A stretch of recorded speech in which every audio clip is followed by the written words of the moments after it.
اعوذ باللہ من الشیطان الرجیم بسم اللہ الرحمن الرحیم۔ ویورز السلام علیکم، میرا نام سید احمد سمیع ہے اور آپ دیکھ رہے ہیں سید احمد سمیع یوٹیوب چینل۔ ویورز حسب روایت آپ کو سب سے پہلے کرونا کے بارے میں اپڈیٹ دے دوں تو اس ٹائم پاکستان کے اندر کنفرم کیسز کی تعداد ہے 38,799 اور آخری 24 گھنٹے کے اندر 1,581 نئے کیس رجسٹرڈ ہوئے ہیں، 31 اموات ہوئی ہیں، 14,878 ٹیسٹ ہوئے ہیں اور ٹوٹل ٹیسٹوں کی تعداد 3,59,264 ہوئی ہے۔ تو ویورز یہ تو تھی 24 گھنٹے کی اپڈیٹ۔ اب آتے ہیں ٹوٹل اس کی طرف، تو 38,799 ٹوٹل کیسز ہیں۔ اس میں سے جب سے پاکستان میں اب تک کرونا میں جو اموات کرونا کی وجہ سے واقع ہوئے ہیں 834 اور ریکورڈ مریضوں کی تعداد ہے 10,880۔ سندھ میں 14,916، پنجاب میں 14,201، اسلام آباد میں 921، بلوچستان میں 2,457، KPK میں 5,678، آزاد جموں کشمیر میں 108 اور گلگت بلتستان میں 518۔ تو ویورز یہ کرونا کی اسپیڈ آپ کو آج پھر میں آپ سے 2 دن کے بعد میں نے اپنی ویڈیو ریلیز کی ہے، تو دیکھ لیں کہ 36 سے 38 اور 34 سے 35 اور 36 38 یہ کیسے جمپیں لگاتا ہوا کرونا جو ہے وہ تباہی جسے کہتے ہیں پھیلا رہا ہے۔ اچھا ویورز اس میں ایک بات میں آج آپ کو بتاؤں کہ بعض لوگ کہتے ہیں کہ جی آپ نے یعنی کہ یہ میسیج ایک فیس بک کے اوپر اور یوٹیوب کے اوپر بہت زیادہ وائرل ہوا ہے کہ کیا آپ کا کوئی رشتہ دار کرونا کے اندر مریض میں گنتی میں ہے، اگر ہے تو آپ نے اس کو دیکھا۔ تو بات ایسی ہے کہ پاکستان کی آبادی جو ہے وہ تقریباً 22 کروڑ ہے۔ 22 کروڑ کی آبادی کے اگر ہم یہ 38,799 کو تقسیم کریں تو یہ تقریباً 1 لاکھ پہ 2 افراد آتے ہیں، 2 یا 2.5 آتے ہوں گے۔ اب 2 یا 2.5 افراد جو ہیں، اب مطلب آپ ان کو کیسے مطلب ہے کہ فرض کریں کہ اب جن علاقوں میں یہ جو چھوٹے شہر ہیں جدھر ابھی تک کرونا کا کوئی مریض نہیں ہے تو وہ تو یہی کہیں گے کہ کوئی مریض نہیں ہے، لیکن یہ جو کنجسٹڈ ایریا ہوتا ہے، جو بہت زیادہ گنجان آباد علاقے ہیں، اس کے اندر یہ کرونا جو ہے تیزی سے پھیلا ہے۔ کس طریقے سے؟ یعنی کہ بعض ہمارے ملک کے اندر ایسی شہروں میں ایسی گلیاں اور ایسے محلے ہیں کہ جن کی بہت پتلی پتلی گلیاں ہیں، وہ گھروں کے ساتھ گھر جڑے ہوئے ہیں، یعنی کہ چھتیں بھی کمپائنڈ ہیں، رات کو وہ چھتوں پہ سوتے ہیں تو وہ ان چھتوں کی 4 دیواریاں نہیں ہیں۔ تو یہ ویورز ایسے کسی اس کے اندر مت آئیں کہ کرونا کچھ نہیں ہے، کرونا بہت کچھ ہے، دنیا کے اندر تباہی مچ رہی ہے، اس لیے احتیاط کا دامن ہاتھ سے مت چھوڑیں اور یہ جاہلانہ باتوں کے اوپر بالکل یقین مت کریں۔ تو ویورز یہ تو تھی بات کرونا کے بارے میں۔ اب آتے ہیں ذرا پاکستان کی موجودہ صورتحال کی طرف اور عدلیہ کی طرف اور اس کی طرف۔ آج لاہور ہائی کورٹ نے ایک بہت ہی تاریخی فیصلہ دیا ہے۔ وہ تاریخی فیصلہ یہ دیا کہ ایک مکروہ چہرے والا شخص جو چلڈرن پورنوگرافی کے اندر ملوث تھا اور اس کو پولیس نے اور FIA نے بڑی مشکلوں سے گرفتار کیا تھا اور اس سے 5 لاکھ کے قریب پورن موویاں برآمد ہوئی تھی چائلڈز کی، چلڈرنز کی، اس کو لاہور ہائی کورٹ نے آج بیل دے دی۔ یعنی کہ آپ اس سے اندازہ لگائیں کہ اس قدر حساس مسئلے کے اوپر لاہور ہائی کورٹ نے اس شخص کو ضمانت دے دی اور ضمانت پہ رہا کر دیا۔ یعنی کہ لاہور ہائی کورٹ اب اگر زیادہ بولو تو توہین عدالت، کیونکہ یہ ڈنڈا تو ان کے پاس ہے، لیکن اگر یہ توہین عدالت اس بات پہ لگتی ہے تو لگے۔ زینب کے کیس کے اندر ایک مجرم کو پکڑا، اس کے اندر شاہد مسعود صاحب جو تھے TV اینکر، ان کو بولنا ان کا بند کیا گیا، ان کے اوپر پابندی لگائی گئی، ان کو جیل میں ڈالا گیا اور ان کے تقریباً 700 پروگرام نشر کرنے سے روکے گئے، کیونکہ اس آواز کو اس سے اندازہ لگائیں کہ یہ جو مافیا ہے یہ کتنا اسٹرانگ مافیا ہے اور کتنا زبردست قسم کا مافیا ہے۔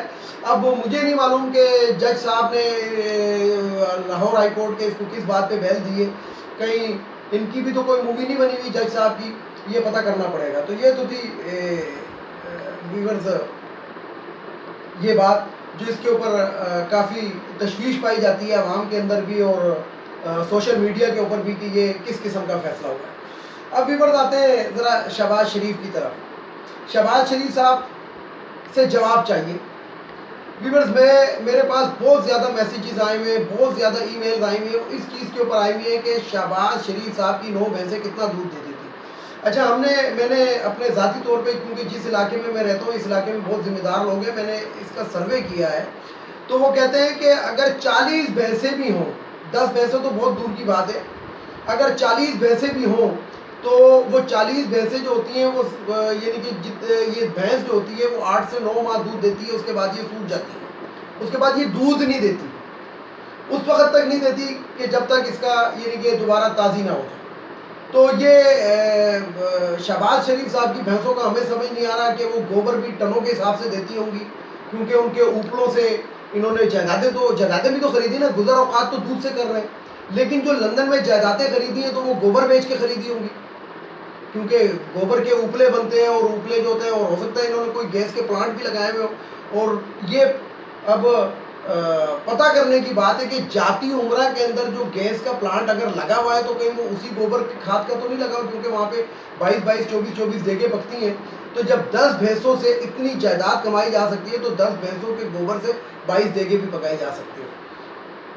اچھا ویورز, اب اس کے اندر دیکھیں کہ جب ان سے پوچھا گیا ہے کہ آپ کی بیگم کے پاس اتنی جائیداد ہے, تو ان کے بیٹے حمزہ شہباز کا بیان ہے کہ میری والدہ کا چمڑے کا کاروبار ہے جو پوری دنیا جانتی ہے.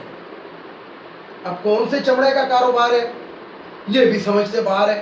اور جب ان کی بیگم سے پوچھا گیا تو انہوں نے کہا جی میری کوئی بھی جائیداد نہیں ہے اور نہ میرے کوئی ذرائع آمدن ہے, مجھے جو کچھ ملا ہے وہ تحفوں کی صورت میں ملا ہے.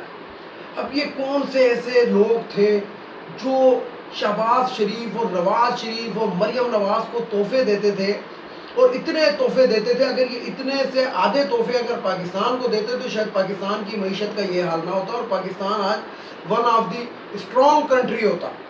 اگر اس سے آدھے تحفے پاکستان کو ملتے تو پاکستان کی معیشت آج ڈالر جو تھا وہ 150 کے اوپر نہ ہوتا, ڈالر 20 روپے کا ہوتا, کیونکہ پاکستان کی اکانومی ٹائٹ ہو جاتی. جو مریم نواز کو کوئی سونے کا شیر دے رہا ہے, کوئی کیا دے رہا ہے, حمزہ شہباز کو تحفے مل رہے ہیں, نواز شریف صاحب کے ملازم نے ان کو 1.5 ارب ڈالر دے دیے, ملازم نے, ان کی چپراسی نے.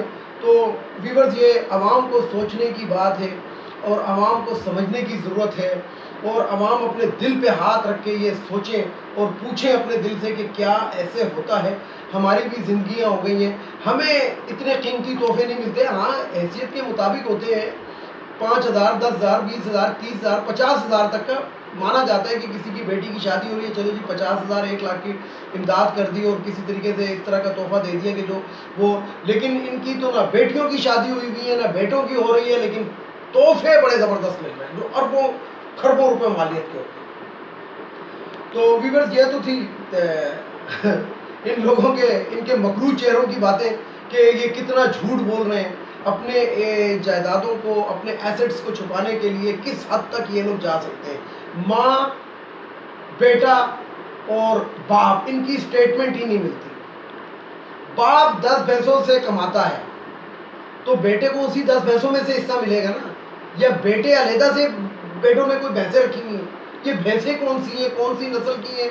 اگر یہ بہت ہی اعلیٰ قسم کی, اعلیٰ نسل کی بھینسیں ہیں تو میرا خیال ہے کہ ان کی تو نسل بڑھانی چاہیے پاکستان میں, لیکن شاید ان کو وہ جو بھینسوں کا وہ جو سنڈا ہوتا ہے وہ اس نسل کا نہیں مل رہا, اس لیے وہ 10 بھینسوں تک ہی محدود رہیں گے, ان کی نسل بھی نہیں بڑھ رہی ان بھینسوں کی, کہ وہ بھینسوں کی نسل بڑھے اور پورے پاکستان میں وہ بھینسیں ہوں, تاکہ لوگ وافر مقدار کے اندر, یعنی کہ جسے کہتے ہیں کہ پاکستان میں تو دودھ کی نہریں میں, ندیاں میں ہیں دودھ کی, یعنی کہ ہمیں ڈیم بنانے کے لیے پانی کی ضرورت نہ پڑے, پر وہ 10 20 بھینسیں ان ڈیموں کے پاس باندھ دیں, ان کے دودھ سے ہم بجلی بھی بنا لیں اور دودھ بھی بیچ دیں, اس کا دہی بھی بن جائے اور اصلی گھی بھی بن جائے. ہمیں کیا ضرورت ہے ڈالڈا گھی شی کی, اگر اس طرح کی بھینسیں ہیں ان لوگوں کے پاس.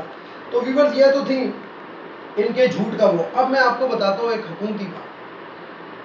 چائنا نے سی پیک کے اوپر رفتار دگنی کر دی, یعنی کہ وہ جلد از جلد اس سی پیک کو مکمل کرنا چاہتا ہے.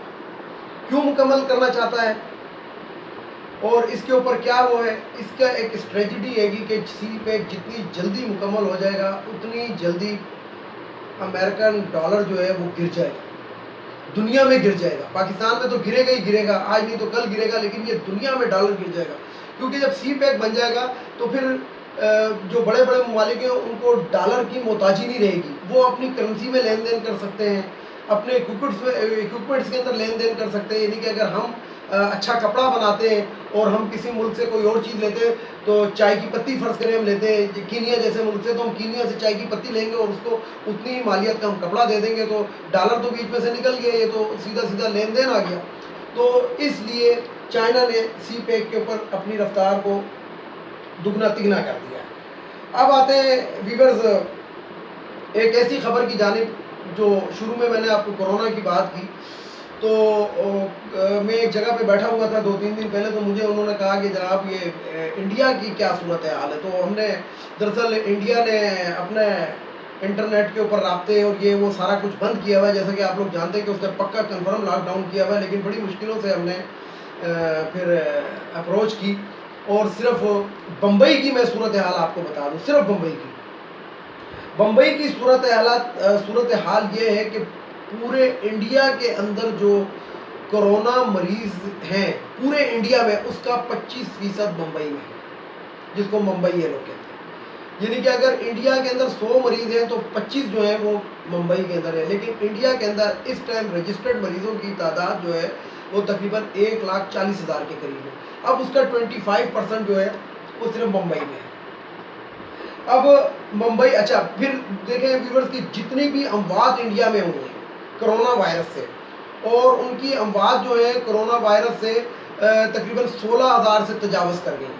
تو 16,000 جو ان کی اموات ہیں ان میں سے 25% اموات صرف ممبئی میں ہوں گی، ممبئی میں.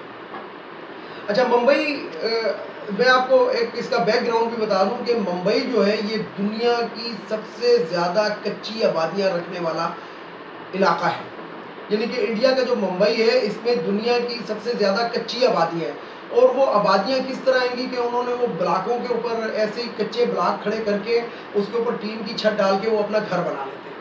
اور ان کی گلیاں اتنی پتلی پتلی ہیں کہ اس کے اندر ایک شخص اگر آتا ہے تو دوسرا شخص یعنی کہ وہ سیدھا آمنے سامنے سے ایک دوسرے کو کراس نہیں کر سکتے، ان کو کروٹ لینی پڑتی ہے. اس وجہ سے وہاں پہ کرونا وائرس بہت تیزی سے پھیل رہا ہے. کیوں پھیل رہا ہے؟ اب انہوں نے اس کا کیا کیا کہ وہ لوگ جو ٹیسٹ کرتے ہیں، جو آپ نے دیکھا ہوگا کہ جب ہم ووٹ ڈالنے جاتے ہیں تو ہمارے ایک انگوٹھے پہ ایک سیاہی کا نشان لگایا جاتا ہے جو 3-4 دن تک نہیں مٹتا، یعنی کہ وہ اس قسم کی سیاہی ہوتی ہے. تو اب ممبئی میں جتنے بھی ٹیسٹ ہوتے ہیں اس کے بعد اس انگوٹھے ان کے انگوٹھے کے اوپر، ان کے ہاتھوں کے اوپر اس سیاہی سے نشان لگایا جا رہا ہے. اور جو بندہ مریض نہیں ہوتا یعنی کہ اس کا ٹیسٹ کیا جاتا ہے اور اس کا ٹیسٹ جو ہوتا ہے وہ نیگیٹو آتا ہے تو اس کو اس آبادی سے دور کر دیا جاتا ہے. یعنی کہ وہ ان کے باقاعدہ نشان، یہ حال وہاں پہ ہو چکا ہے.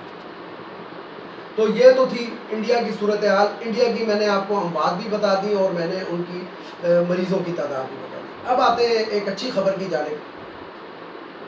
مومن ڈیم پہ کام شروع ہو گیا ہے اور بڑی تیزی سے مومن ڈیم کے اوپر کام جاری ہے. یعنی کہ 3 شفٹوں میں اس ٹائم مومن ڈیم کے اوپر کام ہو رہا ہے اور انجینئرز جو ہیں وہ انتھک محنت کے اندر لگے ہوئے ہیں، انتھک کوششیں میں، اور جسے کہتے ہیں کہ بڑی اسپیڈ میں کہ کوشش یہ ہو رہی ہے کہ کسی طریقے سے 2023 یا 2024 تک یہ ڈیم جو ہے مومن ڈیم کی بات کر رہا ہوں، یہ کمپلیٹ ہو جائے.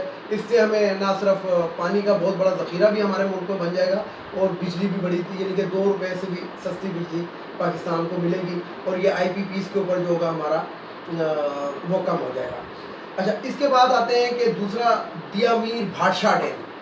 یہ آپ نے دیکھا ہوگا کہ سوشل میڈیا کے اوپر اور یوٹیوب کے اوپر یہ خبریں گردش کر رہی تھی کہ جسٹس ثاقب نثار صاحب پیسہ لے کے بھاگ گئے شہر. ایسی کوئی بات نہیں ہے، وہ ایک ایماندار شخص تھا اور پاکستان کے اندر اگر ایمانداری دیکھی جائے تو جسٹس ثاقب نثار ٹاپ کے اوپر آتا ہے ان جرنیلوں کے بعد جن جرنیلوں نے پاکستان کو بنایا. مثلا ایوب خان نے سارے ڈیم پاکستان میں بنائے اور جو ترقی ایوب خان کے دور میں ہوئی ہے اتنی کسی دور میں ترقی نہیں ہوئی. اس کے بعد آ جاتے ہیں ضیاء الحق کے دور کے اندر. ضیاء الحق کے دور کے اندر پاکستان جو تھا دفاع کے لحاظ سے ناقابل تسخیر ہوا. تیسرے نمبر پہ آ جاتے ہیں مشرف صاحب کے دور کے اندر. مشرف صاحب کے دور کے اندر دفاع میں پاکستان دفاع کے بجائے دفاع سے ایک قدم اور آگے آ کے، یعنی کہ پہلے ہم مسلح پاکستان کی دفاعی افواج تھے جو اپنا دفاع کر سکتے ہیں، اب ہم دفاعی نہیں ہیں. اب ہم دشمن کے علاقے کے اندر بھی اٹیک کرنے کی صلاحیت، یعنی کہ اب ہم جاہریت بھی کر سکتے ہیں. تو یہ مشرف صاحب کا کارنامہ. پھر مشرف صاحب نے تربیلا ڈیم کو اور منگلا ڈیم کو اپ گریڈ کیا تھا، یعنی کہ جو منگلا ڈیم تھا اس کی ہائٹ 16 سے 17 فٹ بڑھائی تھی، تو اس کے اندر پانی کی گنجائش جو تھی وہ زیادہ کر دی گئی. اسی طریقے سے انہوں نے تربیلا ڈیم کو بھی اپ گریڈ کیا تھا. تو دیا میر بھاشا ڈیم یہ وہ ڈیم ہے گا کہ جس کے بارے میں نون لیگ کے جو سرکردہ رہنما ہیں انہوں نے کہا تھا کہ ایک متنازع علاقے میں یہ دیکھیں ویورز کہ یہ ہمارے ملک کا ایم این اے بھی ہے، یہ اقبال، اور اس نے یہ بیان دیا کہ جناب دیا میر بھاشا ڈیم بنا کر ہمیں پڑوسی ملک کی ناراضگی مول نہیں لینی چاہیے. لیکن دیا میر بھاشا ڈیم کے اوپر کام شروع ہو چکا ہے، اور ابھی گو کہ وہ اس سپیڈ سے نہیں ہے جس سپیڈ سے مومن ڈیم پہ کام ہو رہا ہے، لیکن دیا میر بھاشا ڈیم کے اوپر کام شروع ہو چکا ہے. اور کچھ دن پہلے معاون خصوصی نے بھی بتایا تھا پرائم منسٹر کے کہ اس کی وہ ہو گئی ہے. تو میری عوام سے جسے کہتے ہیں کہ دعا کرنے کی اپیل ہے کہ دعا کریں کہ یہ ڈیم جو ہے دونوں جلد از جلد بنے، اور جس سے دیا میر بھاشا ڈیم کا ویورز ایک فائدہ یہ ہوگا کہ اس سے ہمارے تربیلا ڈیم کی عمر بھی مزید 35 سال بڑھ جائے گی. اگر وہ جس کی عمر اب 15-20 سال رہ گئی ہے تربیلا ڈیم کی، تو اس پہ 35 سال مزید ایڈ ہو کے یہ بھی 50 سال کے لیے کرامت ہو جائے گا. تو اللہ تعالیٰ ہمیں ہمارے منصوبوں میں کامیابی عطا فرمائے. تو یہ دو باتیں میں نے آپ کو ایک خوشخبری دینی تھی، یہ میں نے آپ کو دے دی. اب آتے ہیں آخری بات، اور آخری بات یہ ہے کہ جو چائلڈ پورن کے بارے میں مووی میکرز کے بارے میں نے آپ سے بات کی تھی، جن کو لاہور ہائی کورٹ نے ضمانت دے دی ہے.